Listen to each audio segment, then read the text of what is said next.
நேயர்கள் அனைவருக்கும் அஸ்ஸலாமு அலைக்கும் வரஹ்மத்துல்லாஹி வபரகாத்துஹு. உங்கள் மீது சாந்தியும் சமாதானமும் உண்டாகட்டும்.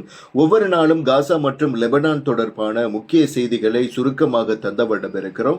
அந்த வகையில் முதலில் காசாவில் என்ன நடந்திருக்கிறது என்பதை பற்றி பார்க்கிற போது, இன்றைய தினம் 88க்கு அதிகமான அப்பாவி பாலஸ்தீன மக்கள் இவர்களுடைய மிலைச்சத்தனமான தாக்குதலினால் மரணித்திருக்கிறார்கள். குறிப்பாக பைத்திலாகியா பகுதிகளில் 66க்கு அதிகமான பெண்களும் சிறுவர்களும் மரணித்திருக்கிறார்கள் என்கின்ற செய்தியை அங்கே இருக்கக்கூடிய சுகாதார அமைச்சகம் தெரிவித்திருக்கிறது. அதனைத் தொடர்ந்து அங்கே இருக்கக்கூடிய கமால் அத்வான் வைத்தியசாலை நிர்வாகமும் ஒரு முக்கியமான ஒரு செய்தியை தெரிவித்திருக்கிறார்கள்.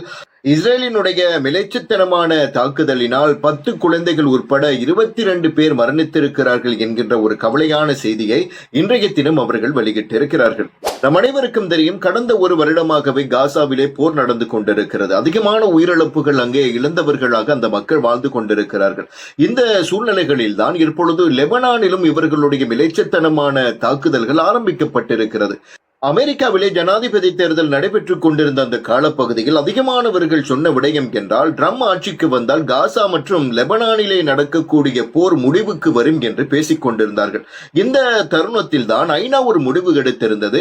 இஸ்ரேலுக்கு யாரெல்லாம் மிலைச்சத்தனமான தாக்குதலை மேற்கொள்ளுவதற்கான ஆயுதங்களை விநியோகிக்கின்றார்களோ அவர்கள் முற்றுமுழுதாக அதனை தடுக்க வேண்டும், நிறுத்த வேண்டும் என்கின்ற ஒரு அறிவிப்பை விடுத்திருந்தார்கள். ஆனால் அமெரிக்காவினுடைய செனட் சபை இந்த கருத்தை மறுதளித்து இருக்கிறார்கள். இதனால் யார் வந்தாலும், அமெரிக்காவிலே எந்த ஜனாதிபதி வந்தாலும் அவர்கள் எப்பொழுதுமே இஸ்ரேலுக்கு சார்பானவர்களாகத்தான் இருப்பார்களே தவிர எந்த நேரத்திலும் இஸ்ரேலை அவர்கள் கைவிட மாட்டார்கள் என்பதற்கு இந்த சம்பவம் ஒரு சிறந்த ஒரு எடுத்துக்காட்டாக அமைந்திருக்கிறது. அனைவருக்கும் தெரியும், ஹிஸ்புல்லாக்களினுடைய தலைவர் ஹசன் நசருல்லாவினுடைய மரணத்தை தொடர்ந்து நயீம் காசிம் அவர்கள் அந்த தலைமை பொறுப்பை ஏற்றுக்கொண்டார். அவருடைய தலைமை பொறுப்பை ஏற்றதன் பிற்பாடு வடக்கு இஸ்ரேலை நோக்கி அதிகமான ஏவுகணைகள் கடந்த நாட்களாக மேற்கொள்ளப்பட்டு வருகிறது. குறிப்பாக டெல்லாபி மற்றும் ஏனைய நகரங்கள் பற்றி எறிந்து கொண்டிருக்கிறது என்கின்ற தகவல் பரவலாக பேசப்பட்டு இருக்கிறது. குறிப்பாக நேற்றைய தினம் 190க்கு அதிகமான ஏவுகணைகளை வடக்கு இஸ்ரேலை நோக்கி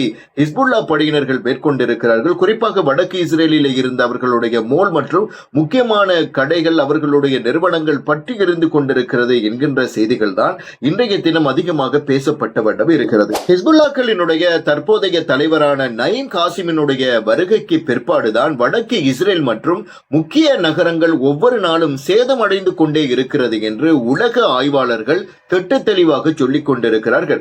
இந்த செய்தியை இஸ்ரேலிய ஊடகங்களும் மற்றும் ஐடிஎஃப்பும் என்ன செய்து கொண்டிருக்கிறார்கள், ஏற்றும் கொண்டிருக்கிறார்கள். அனைவருக்கும் தெரியும், யமனிலே இருக்கக்கூடிய ஹவுதிகளை பொறுத்தவரையிலே கடந்த ஒரு வருடமாக பாலஸ்தீன மண்ணுக்காக வேண்டி அவர்கள் களத்தில் குதித்து போராடிய வண்ணம் இருக்கிறார்கள். யாரெல்லாம் பாலஸ்தீன மண்ணுக்கு எதிரானவர்களாக இருக்கிறார்களோ அவர்களும் எங்களுக்கு எதிரானவர்கள் என்கின்ற ஒரு கொள்கையோடு பயணிக்கக்கூடியவர்கள் தான் அவர்கள். அவர்களுடைய கப்பல்கள் செங்கடலின் பக்கமாக வந்தால் அதனை முற்றுமுழுதாக கடந்த காலங்களில் அழித்தும் வந்தார்கள். கடந்த சில நாட்களாக அமெரிக்காவினுடைய யுத்த கப்பலும் சரி, அவர்களுடைய வியாபார கப்பல்களும் சரி முற்றுமுழுதாக தீக்கிரையாக்கப்பட்டிருந்தன. இந்த சூழ்நிலைகளில் தான் அமெரிக்காவுக்கு சொந்தமான மிகப்பெரிய ஒரு யுத்த கப்பலை செங்கடலில் இருந்து மீண்டும் அமெரிக்காவுக்கு திருப்பி அழைத்திருக்கிறார்கள். இந்த செய்தி மிகப்பெரிய ஒரு வெற்றியாக ஹவுதிகளுக்கு அமைந்திருக்கிறது. கடந்த காலங்களில் அமெரிக்காவுக்கு சொந்தமான யுத்த கப்பல்களையும் அதே போல வியாபார கப்பல்களையும் அவர்கள் முற்றுமுழுதாக அளித்தார்கள் என்பதும் குறிப்பிடத்தக்க ஒரு விடயம். அந்த அளவுக்கு செங்கடலிலே ஹவுதிகளினுடைய ஆக்கிரமிப்பு மிக பலமாக அமைந்திருக்கிறது என்றுதான் கூற முடியும். எனவேதான் அன்பார்ந்த இஸ்லாமிய சகோதர சகோதரிகளே, காசா மக்களுக்காக வேண்டியும் லெபனானுடைய மக்களுக்காக வேண்டியும் ஒவ்வொரு தொழுகையிலும் நாங்கள் துஆ செய்து கொள்வோமாக.